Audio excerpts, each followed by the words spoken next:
વિદ્યાર્થી મિત્રો, અમારી યુટ્યુબ ચેનલ ટીચિંગ મેથ્સ એલજીમાં આપનું હાર્દિક સ્વાગત છે. મિત્રો, પાટણ જિલ્લા શાળા પરીક્ષા સમિતિ દ્વારા દ્વિતીય વાર્ષિક પરીક્ષા 2025માં ધોરણ 11માં વિષય હિન્દીનું પેપર લેવાયેલ છે. તેનું આજે આપણે સંપૂર્ણ સોલ્યુશન કરીશું. જો મિત્રો તમે સંપૂર્ણ વિડીયો જોશો તો તમને પૂરેપૂરો પેપરમાં ખ્યાલ આવશે કે પેપર કેવું પૂછાયું છે, પ્રશ્નો કેવા છે અને એના આધારે જે વાર્ષિક પરીક્ષા આવે છે તેમાં પણ તમને ખૂબ જ મદદરૂપ વિડીયો બનશે. જો મિત્રો તમે ચેનલમાં નવા હો, ચેનલને સબસ્ક્રાઈબ કરવાની બાકી હોય તો ચેનલને સબસ્ક્રાઈબ કરવા વિનંતી, જેથી તમને જે નવી અપડેટ આવે છે તે અપડેટ મળતી રહે. હવે વધુ સમય ન લેતા આપણે પેપર જોઈશું કે પેપરમાં કેવા પ્રશ્નો પૂછાયા છે. તેમાં અહીં વિભાગ એ છે. એમાં પહેલો જ પ્રશ્ન પૂછાયો છે કે पंच लाइट जलाने के लिए मुनरी क्या करती है? तो तेनो साचो जवाब छे ब आवशे गरी का तेल. 2. कल्पना शक्ति किस संस्कार का परिमाण है? तो तेनो साचो जवाब छे ब प्राचीन. 3. दिलीप चुपचाप किसकी तरह अपने दुख को सहेगा? तो तेनो जवाब आवशे क शहीद. 4. अजंता की गुफाएं किस पर्वतमाला में स्थित है? साचो जवाब आवशे अ सहांद्री. तो विद्यार्थी मित्रों, प्रश्न एक जे विकल्पोवाळा हता तेमां आ रीतना प्रश्न पूछाय छे. हवे आगळ जोईशुं. तो आगळ प्रश्न पूछाय छे के जोड़ बनाए एटले के जोड़का जोड़वाना छे. तेमां नन्हासा पौधा. तो तेनो साचो जवाब छे सुब्बाराय. आ पाठमां सुब्बाराय नामनुं पात्र आवे छे. अने दुख जे पाठ आपेलो छे तेमां हेमा नामनुं पात्र आवे छे, एटले एक साथे जोड़ीशुं. आ रीते जोड़का जोड़वाना छे. आगळ जोईशुं तो उत्तर एक एक वाक्य में आपवानो छे.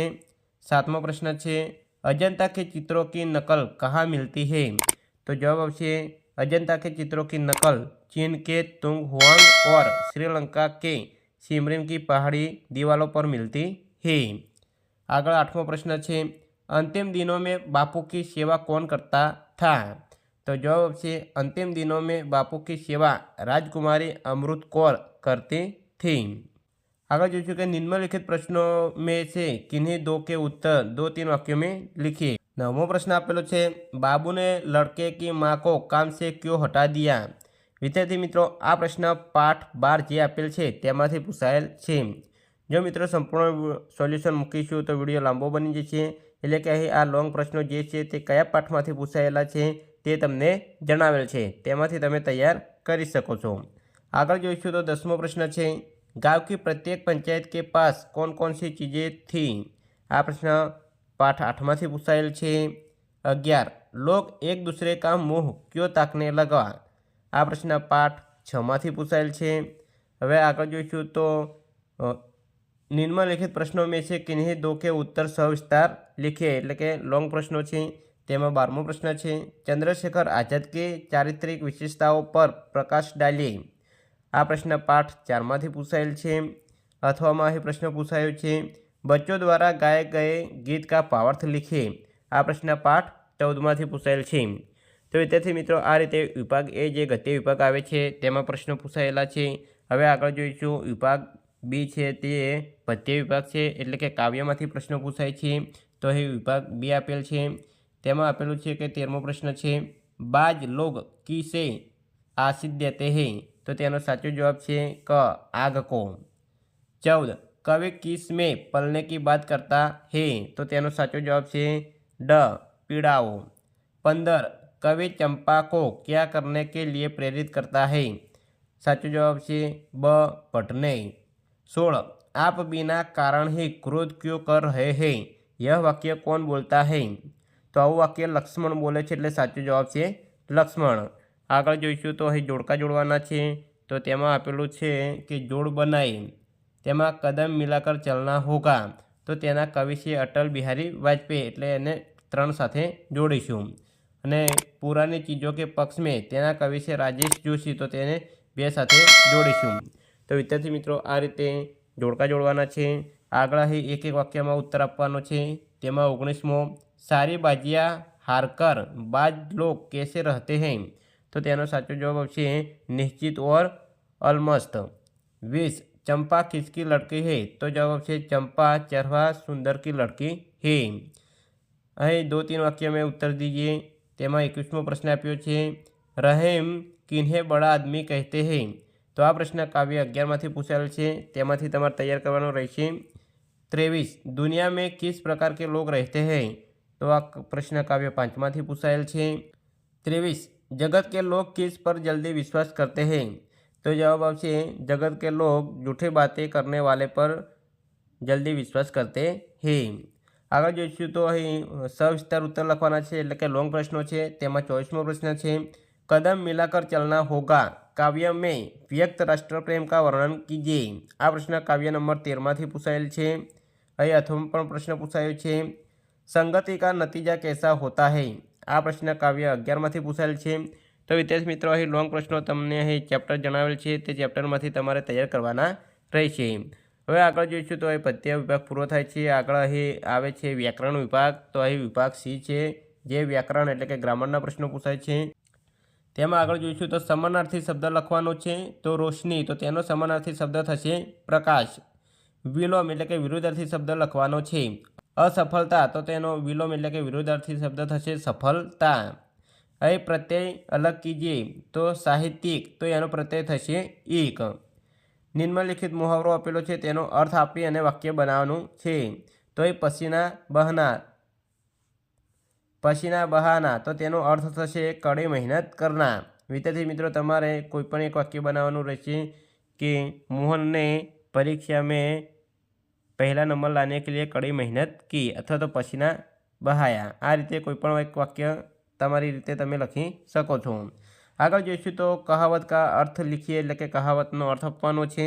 તેમાં આપેલું છે કે આપ સુખી તો જગ ખુશી, તેનો અર્થ થશે વ્યક્તિગત સુખ को ही महत्व देना। એ અથવામાં પૂછાયું છે કે अपनी गली में कुत्ता भी शेर होता है।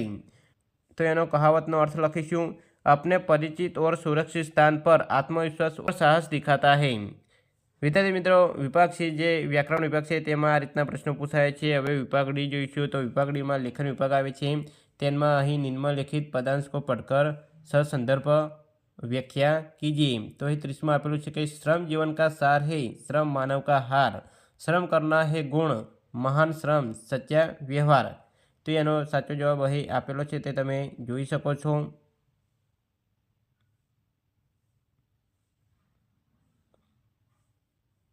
આગળ અહીં જોઈશું કે નિમ્નલિખિત ગદ્यांश को पढ़कर पूछे गए प्रश्नों का उत्तर दीजिए। તો વિદ્યાર્થી મિત્રો, અહીં એક ફકરો આપેલો છે, તે ફકરો વાંચી અને પ્રશ્નોના જવાબ આપવાના છે।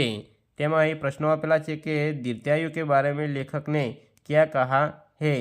तो એ તેનો જવાબ આવશે। તો અહીં આપેલું છે કે मनुष्य को अपना कार्य मन लगाकर ध्यान लगाकर जी से करना चाहिए और कार्य करने से दीर्घायु भोग सकते हैं।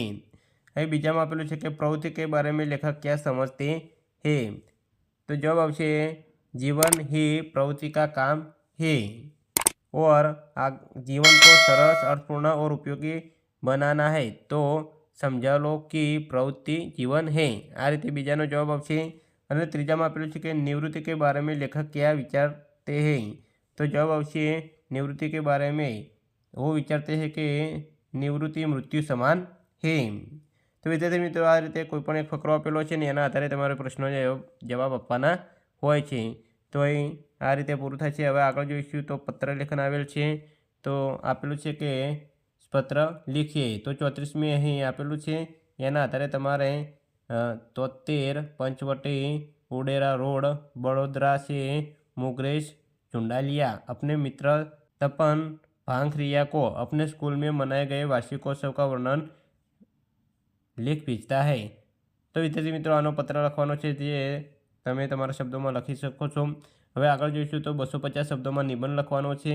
हवे विषय आपेला छे वृक्ष ही जीवन, अथवामां आपेलुं छे प्रदूषण एक विकट समस्या, अने अथवामां आपेलुं छे मेरा प्रिय लेखक। અહીં મુદ્દા પણ આપેલા છે, તો તમે મુદ્દાનો ઉપયોગ કરી અને કોઈપણ એક વિષય પર તમને મનપસંદ વિષય હોય એના પર તમે નિબંધ લખી શકો છો।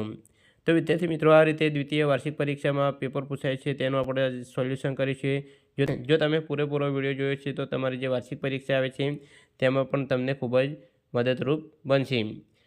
જો વિદ્યાર્થી મિત્રો તમને વિડીયો સારો લાગ્યો તો લાઇક કરો, શેર કરો અને સબસ્ક્રાઈબ કરો। તથા અહીં ધોરણ 11 આર્ટ્સ અને કોમર્સના જે દ્વિતીય વાર્ષિક પરીક્ષામાં પેપર લેવલ છે તે તમામ પેપરના સોલ્યુશન ચેનલમાં મૂકેલા છે, તે તમે જોઈ શકો છો. Thank you.